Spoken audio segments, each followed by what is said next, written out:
Growing up, my mom was a bartender and an all-cash kind of gal. So it's safe to say that financial literacy was not a huge topic in our household. It doesn't matter your background or which career path you've chosen. Financial literacy is something everyone can benefit from. My name is Tiffany, I'm from Phoenix, Arizona, and today I'll be sharing why I believe financial literacy should be a required course to graduate from high school. Graduating from high school can already be scary as it is, especially if you feel you don't have the tools and resources to be financially successful. And although we leave high school with a knowledge around reading and math, writing and science, all of which are extremely important, I think many of us realize the lack of knowledge when it comes to finances. And that can include anything from credit cards, interest rates, how to file your taxes, or even how to budget and save. All of these things can be quite intimidating for someone who doesn't know where to start or what tools are available to them. And this unfortunately leads to making poor financial decisions and learning from hands-on experience, which then leads to debt. According to the Federal Bank of New York quarterly report on household debt and credit, 2026 Q1 for non-housing debt in America, we're at $5.16 trillion. That's a big number. I work at a financial institution, and when I first started my job, I quickly realized that there was a lack of knowledge when it came to finances. And that's when I made it my personal goal to utilize the resources available in the workplace to educate myself. Now, had these resources been available sooner, that would have been great. But I have them now. And boy, do I learn every day. Finances are continuous learning.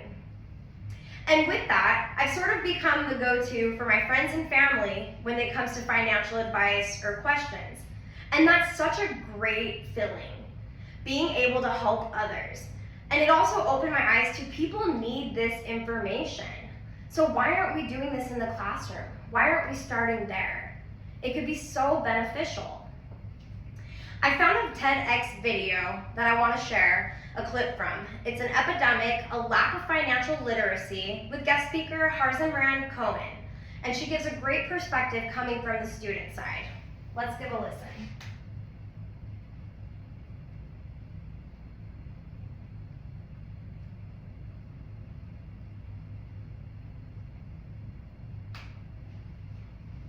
Reduce this further. A large proponent behind my advocacy for personal finance is the demand within our community and kids our age.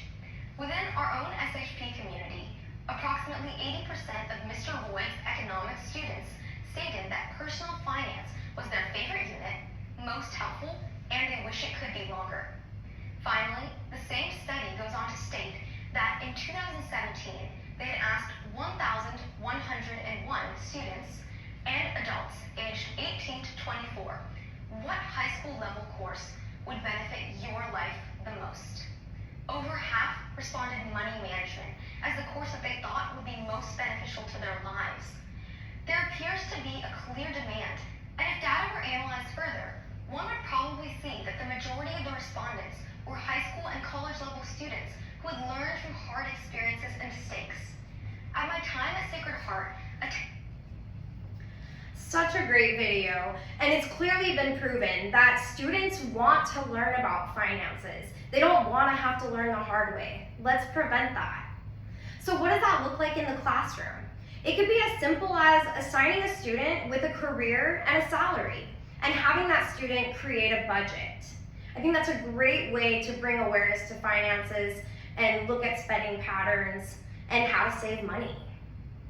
Another that I personally enjoy is listening to a podcast. There's so many great podcasts out there that provide so many tips and tricks for beginners, or even further along if you know the basics of finances and you want to continue to learn. Tons of resources out there. One of my personal favorites is Tori Dunlap's episode 5, Where Do I Start, aka The Financial Game Plan. And it's just that. Where do I start? How do I learn about finances? How do I become financially successful? Some of the tools that I personally use is one being Credit Karma. It's an app on my phone. I'm sure you've heard of it.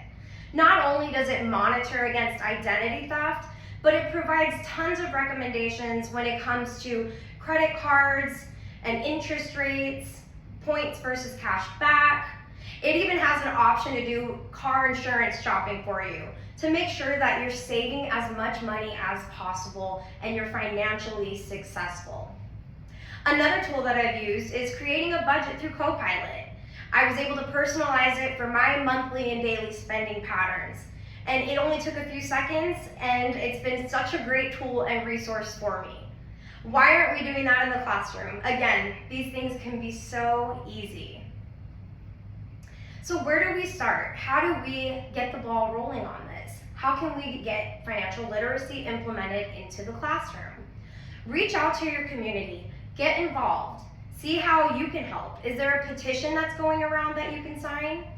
I know something personally that I would like to do is working at a financial institution with many volunteer opportunities available. I think it would be very beneficial to coordinate an event between the financial institution and the school district to have a guest speaker. And that guest speaker go over the basics of finances. I think that would bring such a great awareness to the students and would be very beneficial for them. Not only would it help them start to recognize those patterns, but also learn how to save. The habit of saving is itself an education. It fosters ever virtue, teaches self-denial, cultivates the sense of order, trains to forethought, and so broadens the mind. And that concludes my presentation. I think this is a very important topic. Get out there and see what you can do to help. And thanks for listening. Less stress, less debt, less stress.